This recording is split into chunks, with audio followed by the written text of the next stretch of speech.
From cyclists who finished the race drunk to a guy who literally welded his bike mid-stage. These are the 25 wildest facts about the most chaotic race on Earth, the Tour de France. Everyone knows the Tour de France is the toughest race on the planet. But did you know the 1926 edition was so brutal?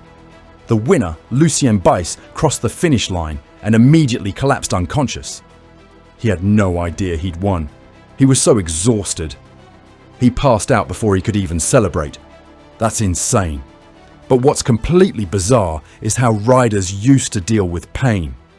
In the early 1900s, hydration didn't mean electrolyte drinks. It meant wine. Lots of it. Some riders slammed red wine during the stage, convinced it helped ease the pain. One even packed cigarettes, claiming it opened up the lungs. That's right.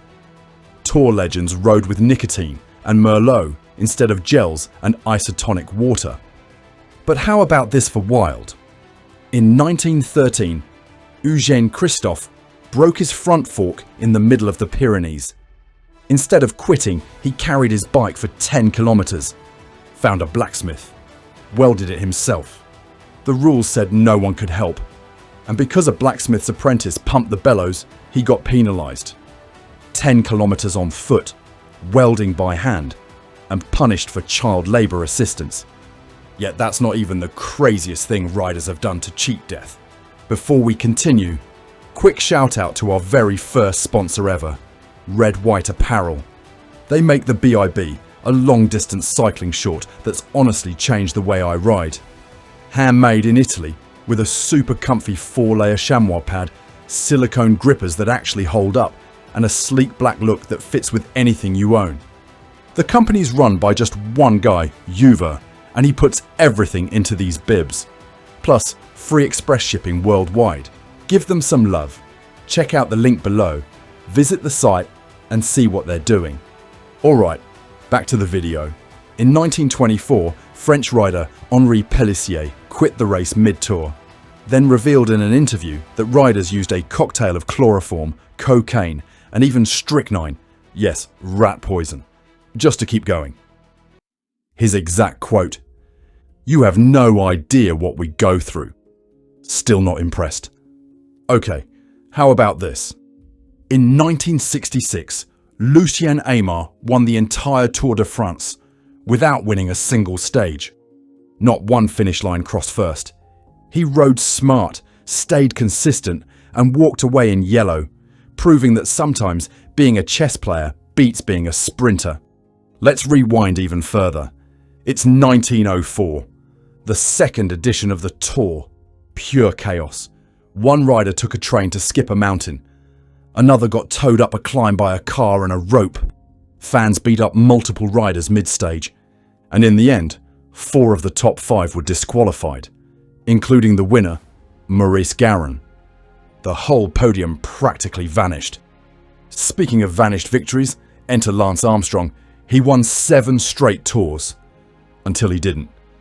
Doping investigations stripped him of all 7. Now, officially, those years have no winner.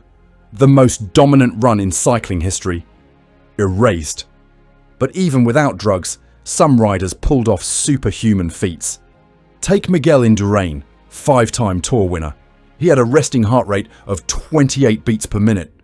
That's not a typo. He was half dead, and still riding everyone off his wheel. In 1995, he finished a brutal mountain stage with bronchitis. And hey, if you're already blown away by drunk cyclists and solo welding jobs, do us a favour. Smash that like button and subscribe for more wild cycling stories.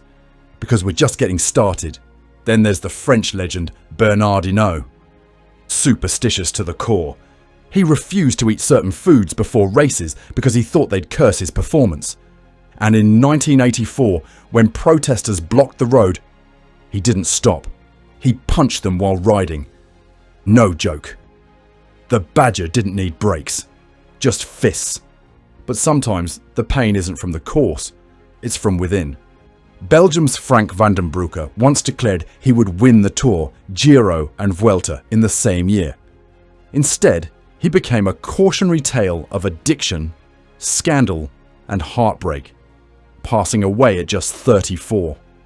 In cycling, greatness doesn't come from the legs alone. Sometimes your worst rival is yourself. Here's another one for the pain catalogue.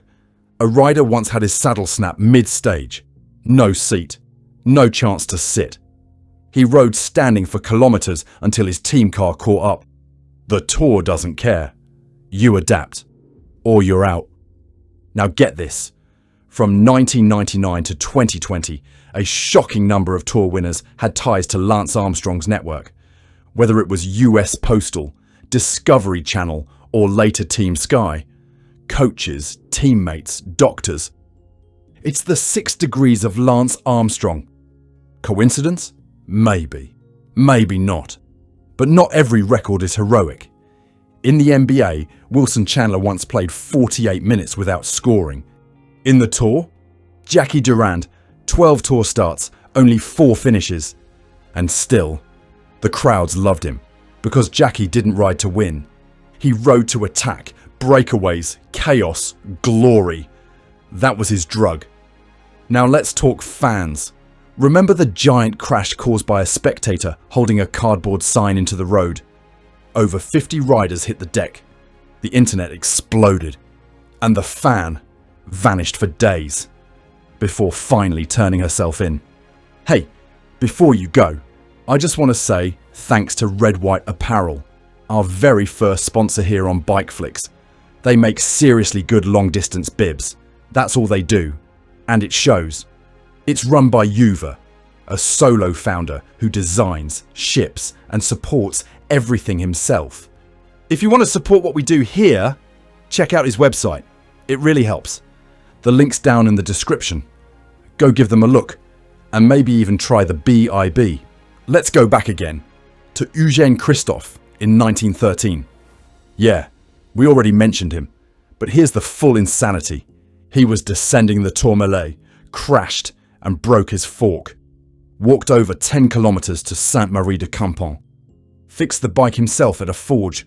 Took over an hour, still finished 7th overall. He didn't win, but he became a symbol of the Tour.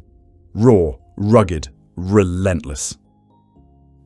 In 1930, the Tour banned trade teams and created national teams. Riders shared one team car, one mechanic, and slept in barns, schools, or wherever they could. To fund it, the Tour launched a Caravan. Basically, a travelling circus of sponsors throwing merch at the crowds. It still exists today. And here's one of the weirdest rules ever. For decades, riders had to sign in every morning on a giant board. Miss the sign-in, even if you were leading the race, you were disqualified. And finally, ever wonder why the yellow jersey is yellow? No deep symbolism, no majestic meaning. The original sponsor, Lotto, printed its newspapers on yellow paper, so the leader wore yellow. That's it. Marketing 1. Romance 0. The Tour de France is the most grueling race in the world, but as these facts prove, it's also the weirdest.